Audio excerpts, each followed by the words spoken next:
여러분 반갑습니다. 요즘 되게 덥네요. 근데 되게 이상하게 엄청 더운데 곧 가을이래요. 그쵸? 입추가 별로 안 남았대. 입추. 가을이 별로 안 남았답니다. 좀 신기한 일이에요. 화면을 보니까 다윗 왕국을 굳게 세우시는 여호와 이렇게 나와 있네요. 요즘 말씀을 계속 우리가 나누고 있는데 그 말씀 흘러가고 있는 내용을 보면은 왕국이 굉장히 강하게 세워지고 있는 느낌이 드세요? 아니면 왕국이 위태위태하고 어려운 가운데 있다고 생각이 드나요? 어때요? 가운데 있다고 생각이 들어요. 되게 위험하고 되게 막 도망 다니고 피해야 되고 되게 어려운 가운데 있잖아요. 근데 오늘 말씀을 보면 방금 우리가 읽었던 그 말씀을 보니까 다윗 왕국에 누구는 어떠한 역할을 하고 누구는 어떠한 역할을 하고 이런 내용들이 쭉 적혀 있단 말이죠. 하나님께서 여호와께서 다윗 왕국을 어떻게 굳건하게 세워가시는지를 우리가 보게 될 겁니다. 먼저 지난주에 우리가 살펴봤던 내용 중에 나왔던 인물 한 명을 좀 생각을 해보고 지나가도록 할게요. 인물이 여러 인물들이 나왔었죠. 머릿속에 한번 떠올려 보세요. 나는 베냐민 지파 출신입니다. 사울이 베냐민 지파 출신이었죠. 그렇죠? 네, 베냐민 지파 출신이래요. 나는 누구일까요? 나는 사울의 친족 중 한 사람입니다. 좀 결정적인 힌트가 될 수 있을 것 같으네요. 나는 다윗 왕이 아들 압살롬의 반역을 피해서 도망갈 때 돌을 던지면서 저주를 했던 사람입니다. 나는 다윗 왕에게 당신은 피 흘린 자요 이렇게 얘기하면서 여호와께서 나라를 아들 압살롬의 손에 넘기셨소 이렇게 얘기했던 자입니다. 마지막 힌트인데 결정적이에요. 잘 보세요. 나의 이름은 시빵빵입니다. 시므이. 오, 그래요.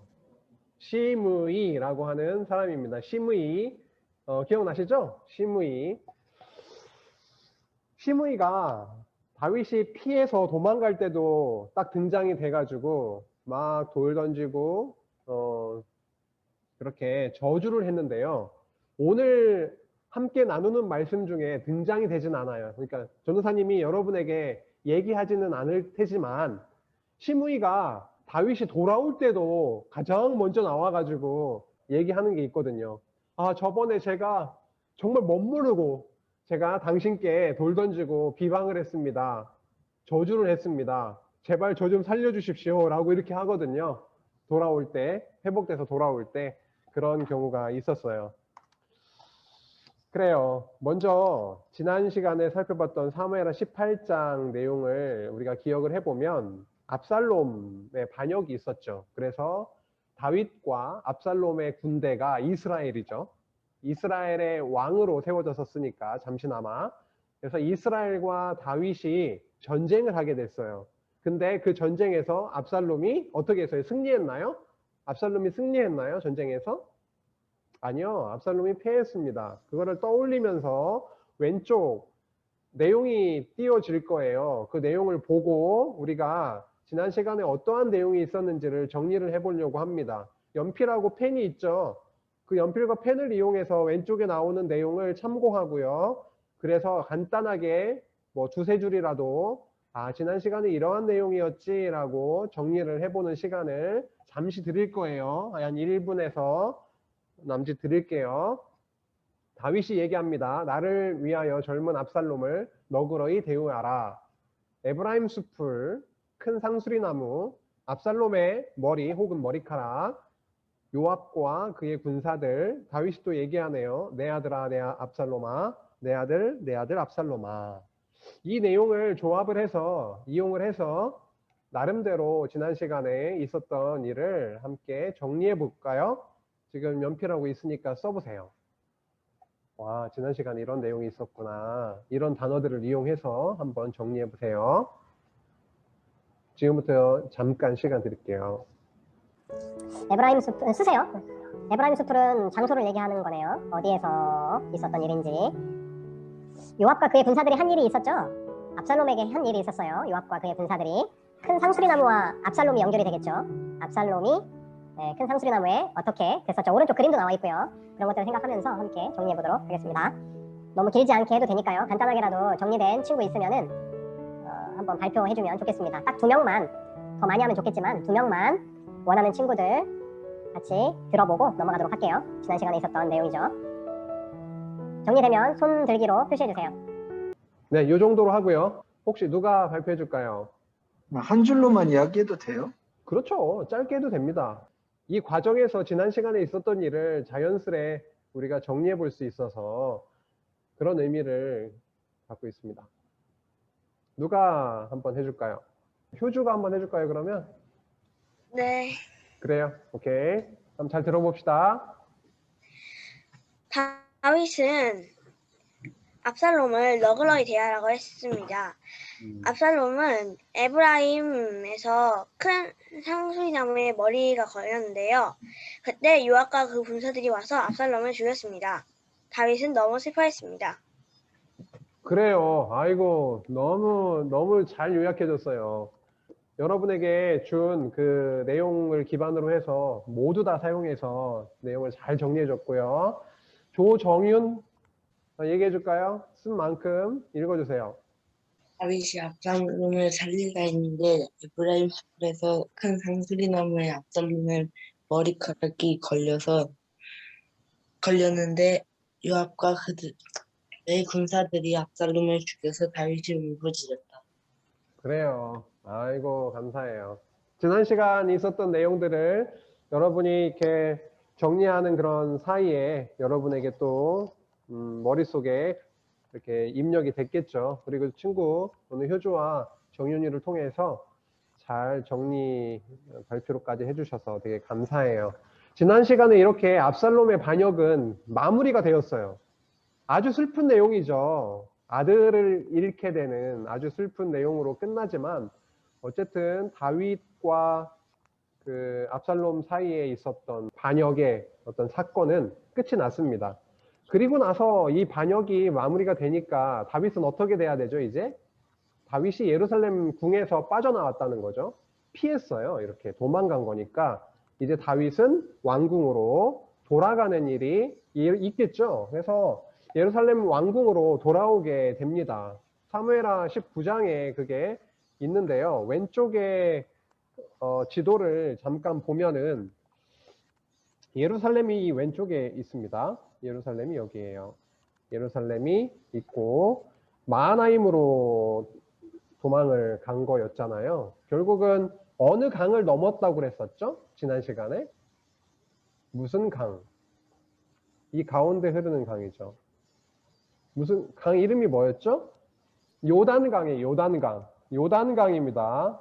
예? 요단강을 건너서 이렇게 피했었죠. 근데 피했다가 이제 돌아오는 과정을 이제 얘기를 하는 겁니다. 볼게요.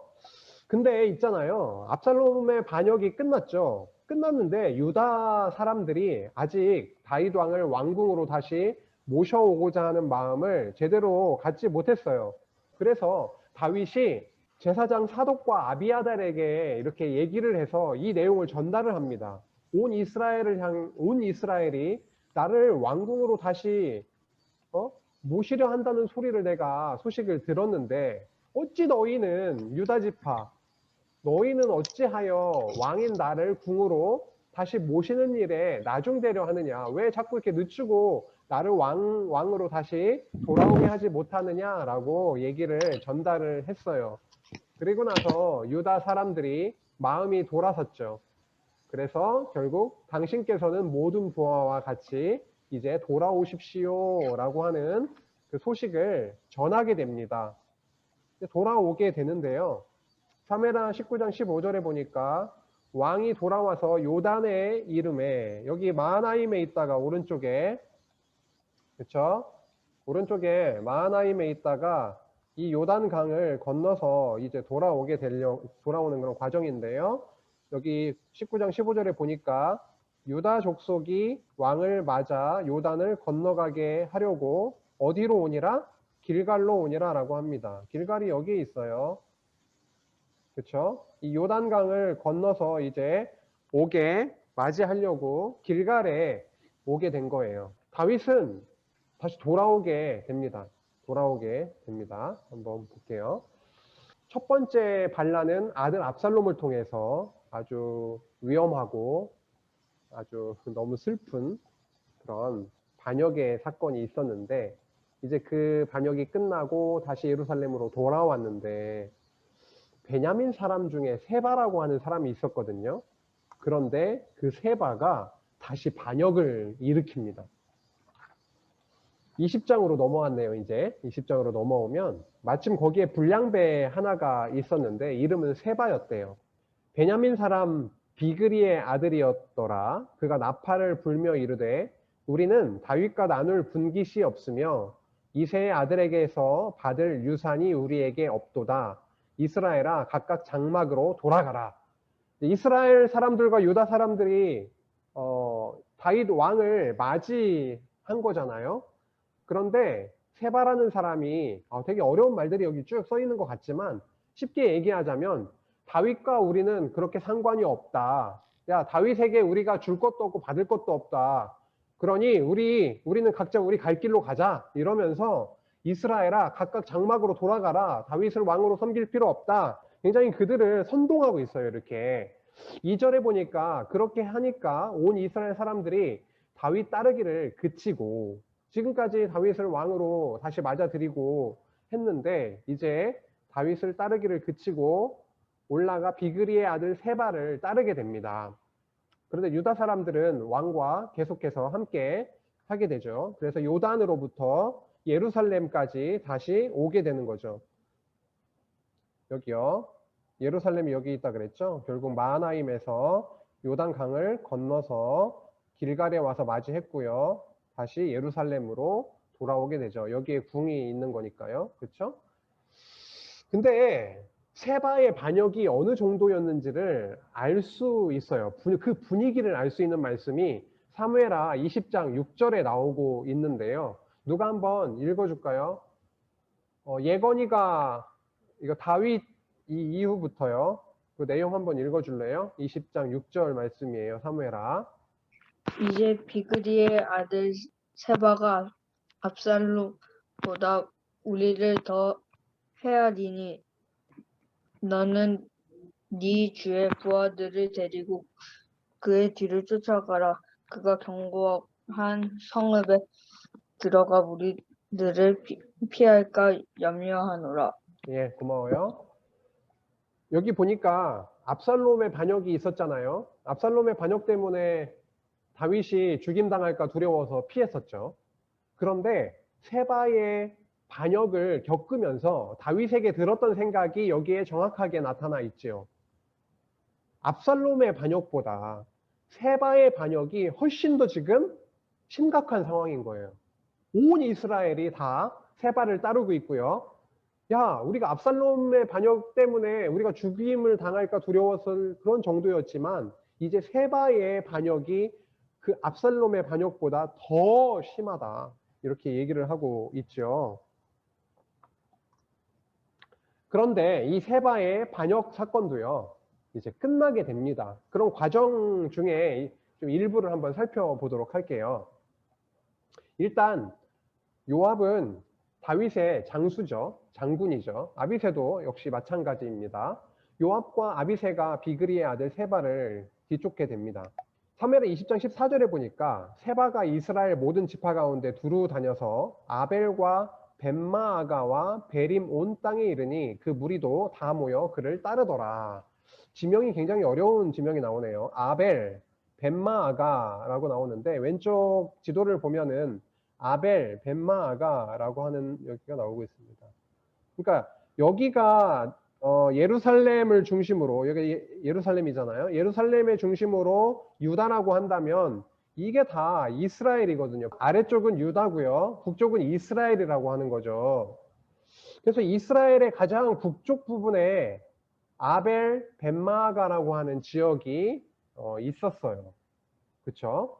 그래서 세바가 이스라엘 모든 지파 가운데 두루두루 다녀서 막 굉장히 두루두루 막 다닌 거예요. 이렇게 막 다녀서 결국 나와 함께 하자, 우리 뭉치자, 이제 다윗과 함께할 때가 아니다 뭐 이러면서 나를 따르라 이렇게 했던 거죠. 아벨 벳마아가라고 하는 북쪽에 이제 도착이 됐죠. 그래서 그 무리들이 누구를 따르게 돼요? 세바를 다 따르게 됩니다. 이에 그들이 벳마아가 아벨로 가서 세바를 메우고 그 성읍을 향한 지역 언덕 위에 토성을 쌓고 요압과 함께한 모든 백성이 성벽을 쳐서 헐고자 하더니, 여기 그들이 좀 헷갈리죠? 여기 요압과 아비새라고 보면 됩니다. 그 요압과 아비새가 세바를 쫓아왔잖아요. 근데 이제 벳마아가 아벨에, 여기 벳마아가 아벨에 세바가 있으니까 그거를 둘러싸고, 세바를 둘러싸고 그 성읍을 이제 어떻게 하려고 해요? 쳐서 정복하려고, 헐려고 뭘 쌓았어요? 그 언덕 위에 토성을 쌓고 있었습니다. 전쟁이 붙은 거죠. 저 성을 정복을 해야만 하니까요. 그 안에 세바가 있고 그런 상황 속에 있었는데, 이 상태로 계속 간다면 전쟁이 훨씬 더 치열해질 것이고요. 결과적으로 어떨 가능성이 높냐면 벳마아가 아벨이라고 하는 그 성이 이제 헐어지고 정복당하는 그런 일이 벌어질 겁니다. 그런데 지혜로운 여인이라고 하는 어떤 여인이 딱 나와요. 그래서 이 여인이 얘기를 합니다. 누구에게요? 요압에게 얘기를 합니다. 이스라엘 가운데 어머니 같은 성을 멸하고자 하시는도다. 어찌하여 당신이 여호와의 기업을 삼키려고 하시나이까? 이렇게 얘기를 해요. 무슨 얘기입니까? 어머니 같은 성이라고 하는 게 무슨 의미일까요? 굉장히 북이스라엘 성 중에서 어머니 같은 성이라고 하면 어떤 의미 같아요? 여러분 어떻게 느껴져요? 엄청 중요하기도 하고, 그렇죠? 중요한 성으로 여겨지는데, 그러한 성을 다 멸하려고 하십니까? 라고 그렇게 얘기를 했더니 요압이 그렇습니다. 아니다. 그러한 의도가 아니다. 지금 세바라고 하는 사람이 너희의 성에 숨어들었지, 거기 안에 있지, 그 세바라는 사람이 다윗 왕을 대적했다. 너희가 그만 내어준다면, 이 세바를 우리에게 내어주기만 한다면은 이 성벽에서 우리가 떠날 것이다. 더 이상 너희들을 어렵게 하지 않겠다. 이렇게 얘기를 해요. 그랬더니 지혜로운 여인이 어떻게 얘기했어요? 그렇습니까? 그렇다면 내가 그의 머리를, 그가 누구예요? 계속 세바죠. 그 세바를 잡아서 당신에게 주겠습니다. 성벽에서 당신에게 던져버리겠습니다. 이렇게 얘기를 한 거예요. 그래서 지혜로운 여인이 아까 아벨 벳마아가 사람들에게 가서 이제 어떠한 일을 합니다. 볼게요. 이 여인은 누구예요? 지혜로운 여인이죠. 그 여인이 그의 지혜를 가지고 모든 백성에게 나아가매 그들이 비그리의 아들 세바의 머리를 베어 요압에게 던진지라.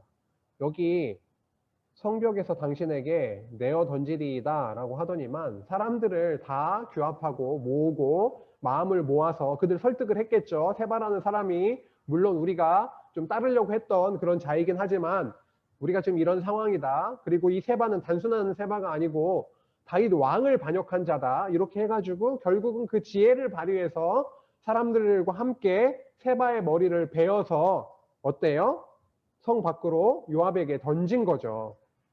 그러니까 요압이 나팔을 불매 무리가 흩어져 성읍으로 물러나 각기 장막으로 이제 돌아가게 됩니다. 이제 장막으로 집으로 돌아가게 된 거죠.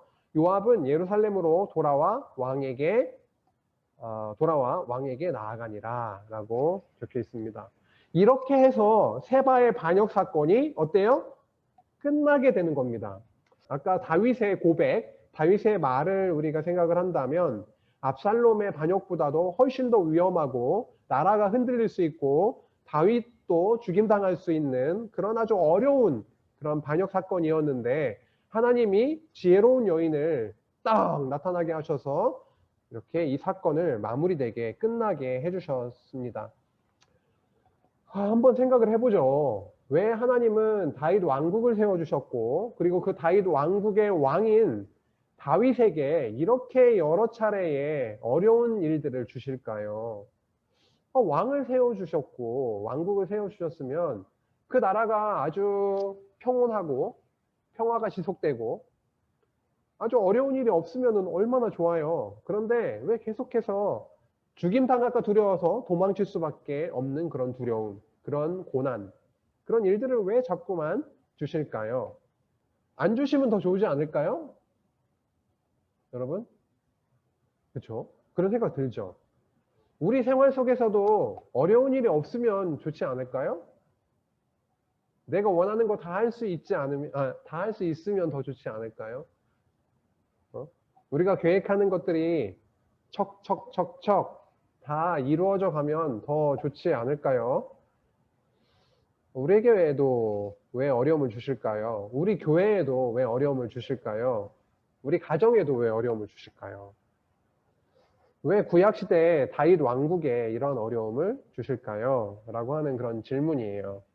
그런데 놀랍게도 이런 어려움 가운데에서도 여호와는 다윗 왕국을 굉장히 튼튼하게 해주셨다라고 하는 것을 오늘 말씀을 통해서 우리가 힌트를 얻을 수가 있습니다. 사무엘하 20장 23절에서 26절을 오늘 아까 읽었죠.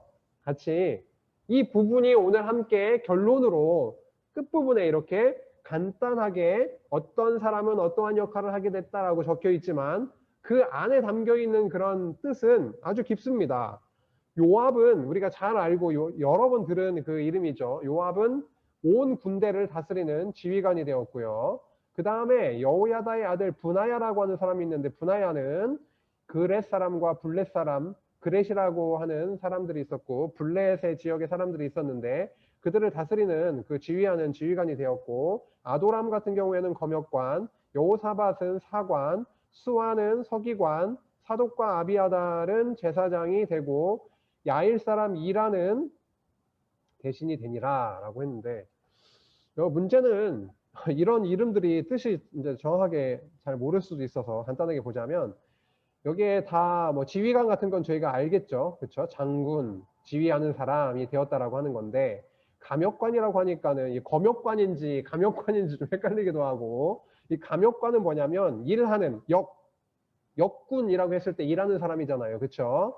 그래서 이 감독하는 일하는 사람들을 감독하는 사람이에요. 그래서 일하는 자들을 감독하는 사람이 감역관이고요. 사관은 뭐예요? 사관. 사자가 어떤 사자예요? 역사를 얘기하는 거죠. 그래서 역사를 기록하는 사람이 사관인 것이고요. 서기관, 들어봄직한데 저도 서기관이 뭐야? 이렇게 물어보니까 쉽지는 않아요. 서기관은 그렇죠? 기록하고 책, 기록 뭐 이런 뭐 글자로 되어 있을 텐데 읽고 쓰는 능력이 굉장히 탁월한 그런 사람을 세워가지고 그 나라 일을 이렇게 돌보게 하는 한 사람입니다. 그리고 제사장 같은 경우에는 여호와께 성전에서 제사 드리는 사람이고요.